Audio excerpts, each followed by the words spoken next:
qaarne ama kaagib la taagan yihiin qaar ka mid ah ayaa shaatiriin noqdeen kuwaas oo isla markii wargeliyay booliiska.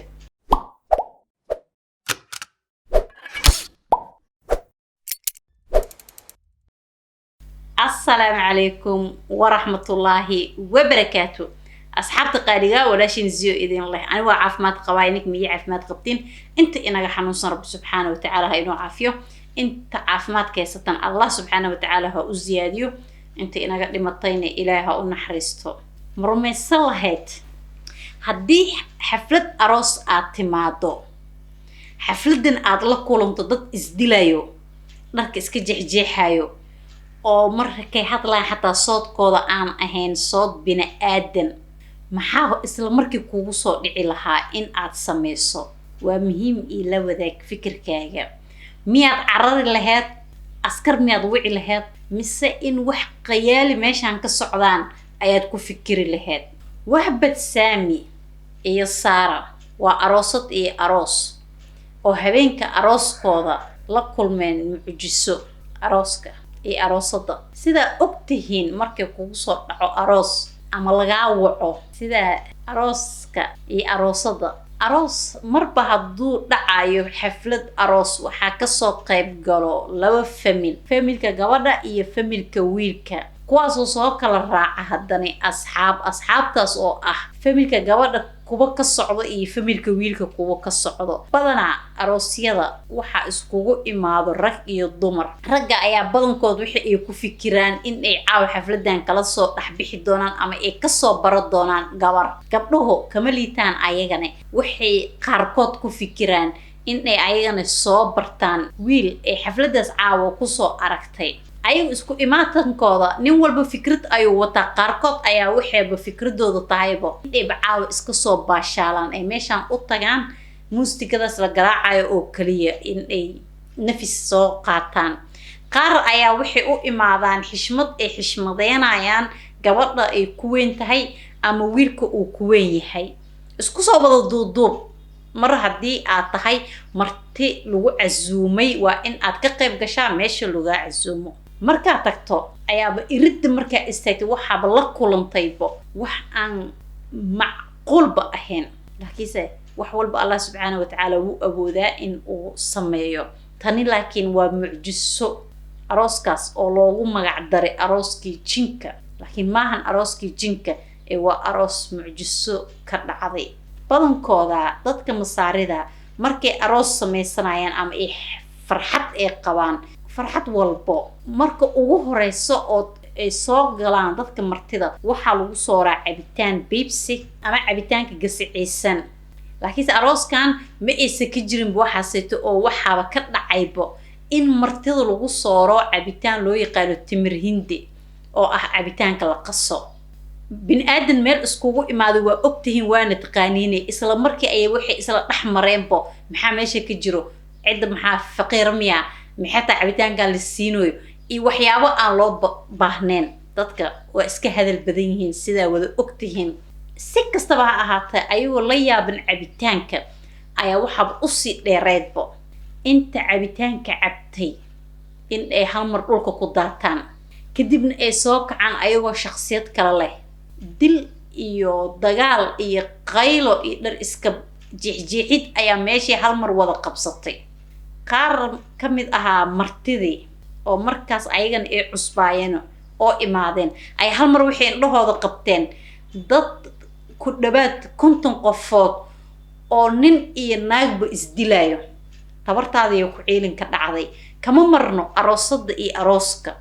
wiilkii arooska si xun oo daran ayuu gabadha u dilay inkastoo wili aysan nafta ka bixin laakiinse ay jiraan dad badan oo ku dhintay arooskaas daawada adiga haddii qisadaas ay kugu dhici lahayd aad ka soo qayb gali lahayd meel dilkaas ka jiro maxaad sameyn lahayd dadkii albaabka taagnaay ayaa dirbaba dib in ay u carareen qaarkoodna iskaba cararay qaarne ama kaagib la taagan yihiin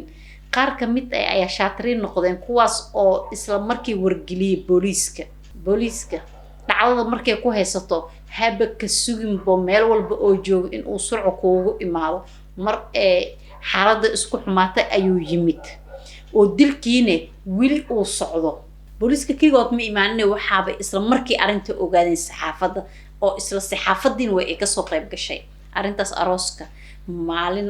dhan ayuu noqday mid qabsaday TV-da Masar oo idil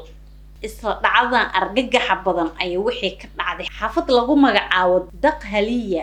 Daqaliya dadkii ku sugnaay ayaa hal mar argagaxay xaafadda qisada ee ka dhacday waxay ii jirtaa 155 kilomitir xasbiyallah taani waxay noqotay mid laga argagaxo booliskii ayaa yaab iyo amakaag afka furtay wax uu sheego ama uu qadiyadan uu ku sameeyo ayuu garawaayay waayo dadkii haddii la wareysan lahay oo maxaa meesha ka jira la dhihi lahay maahan dad hadli karo ama af yacni صوت لي كانوا كهطلع وحي وهطلع سيد بحلو كله حلقودي وح لقى فهم ملحن وتاني وحا انت سوسي دير ما بلا وريسا كرو قفكي سو اك استاغ وديلايان إلا أيجي اسكو ديلايان اسكو بابيان بدن كودا حق مسكحدا أي وحنوصدين أو وحي هاد كسوغيهين دكتورada lagu daaweeyo dhimirka qaarna jirka ayaa laga baabi'iyay haba kamid noqoto gabadha aroosada wixii yaalaan isbitaalo in kamid ahna way qaar kamid ahna way u geeriyoodeen isdilkaas faraha badnaa kadib ayaa waxa la soo ogaaday in meeshan casuumada ka jirtay oo ahayd casiirkii timir hindiga kadib baaritaan la sameeyay ayaa waxa lagu soo ogaaday casiirka timir hindiga in ay ka dambeysay islaan diriskooda islaantaas oo loogu shakiyay in mushaakilka meeshii ayada ka dambeysay waxa iskaashadeen asxaab qaar ay ahaayeen dadka familka arooska iyo askarti kadib gurigi markii la tagay isla markii banaagta la soo xiray sababtoo ah waxyaabaha guriga lagu soo dhax arkay ayaa bacdeen buuxda u noqotay askarti naagtii markii la soo xiray 15 sano ka hor in ay colaad isku mareen familka gabadha laakiinse waxa dambiga meeshaas ay ka dhacay ee iska fogeysay tiri aniga waxba shaqo kuma lihi naagtii waa la xiray sababtoo ah waxa gurigeed lagu soo arkay iyo hadalkeeda ayaa isbeeniyay kadib waa lagu kalsoonaa waayay waa la xiray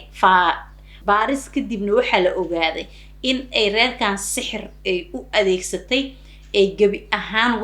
wixii farxadaas ka soo qayb galanay ay damacsaneed in ay dhulka la goyso in ay sixir isku adeegsadaan ama ay isku weeraraan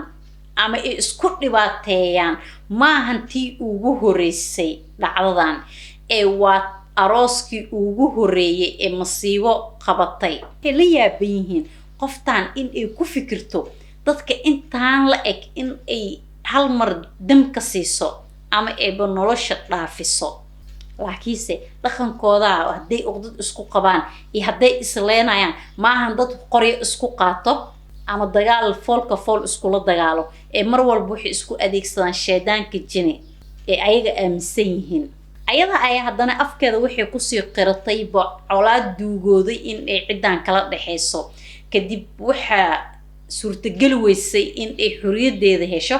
ilaa baaritaan cad laga soo helo islaanta ilaa ay hadda way ay xiran tahay reerka dhibaatada loo geystay ilaa ay hadda way